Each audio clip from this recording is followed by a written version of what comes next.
नमस्ते साथीहरू। आज बिहान शीतल मौसम छ। म यो एउटा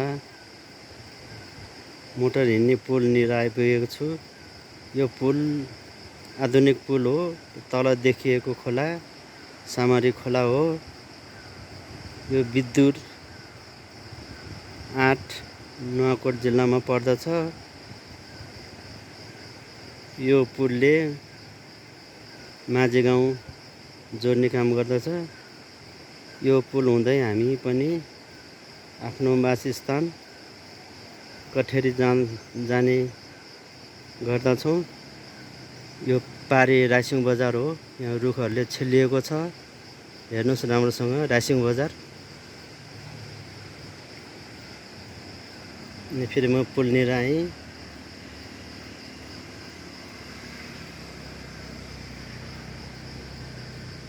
यो माझी गाउँ जाने सडक हो। अब म यहाँबाट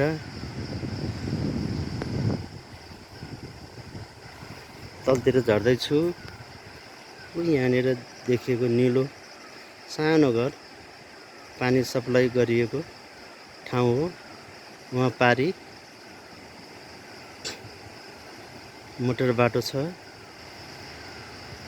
र साथै यहाँनिर एउटा चौतारो छ। यो चौतारो बगुवा बजारको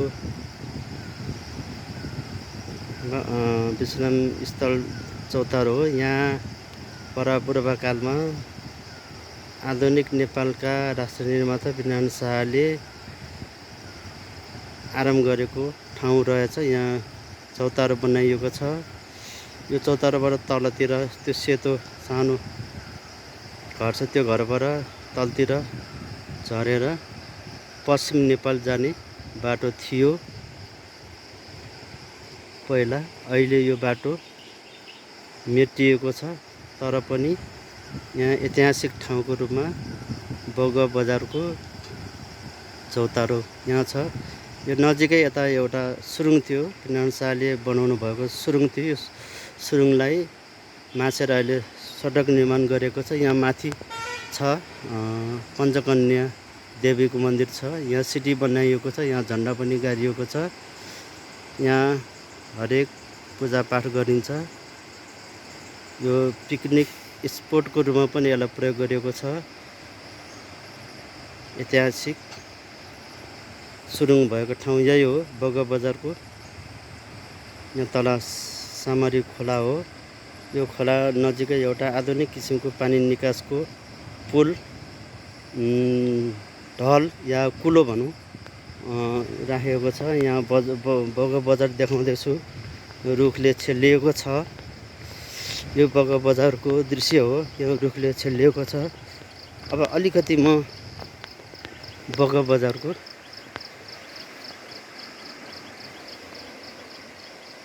भाग देखाउँदैछु। यतापट्टि आएर यो झोलुङ्गे पुल पनि देखिएको छ। यो झोलुङ्गे पुल हुँदै म अहिले त्रिशुली अस्पताल कोलोनी जाँदैछु। यहाँ सिडी बनाइएको छ। आधुनिक किसिमको सिडी बनाइएको छ। यहाँ चौतारो पनि बनाइएको छ। यहाँ हेर्नुहोस् चौतारो छ विश्राम स्थल। तर बस्न लायक त्यति छैन। यहाँ बिरुवा पनि रोपिएको छ है। त्रिशुल पनि राखिएको छ। शिवजीको प्रतीकको रूपमा रहेको छ। म अझै बगुवा बजार देखाउँछु। भिडियो लामो भयो जस्तो छ।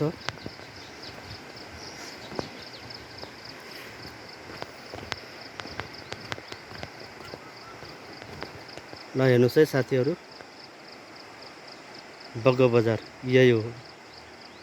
विद्युत 8 भित्र पर्ने बगुवा बजार। यो बगुवा बजार हुँदै त्रिशुली बजार जाने, त्रिशुली अस्पताल जाने, हात्तीगुँडा जाने। यो अलि माथि देखिएको ठाउँ चाहिँ हात्तीगुँडा हो। हात्तीगुँडाको पनि अर्कोचोटि भिडियो बनाउने छु। अहिलेलाई यति नै, धन्यवाद।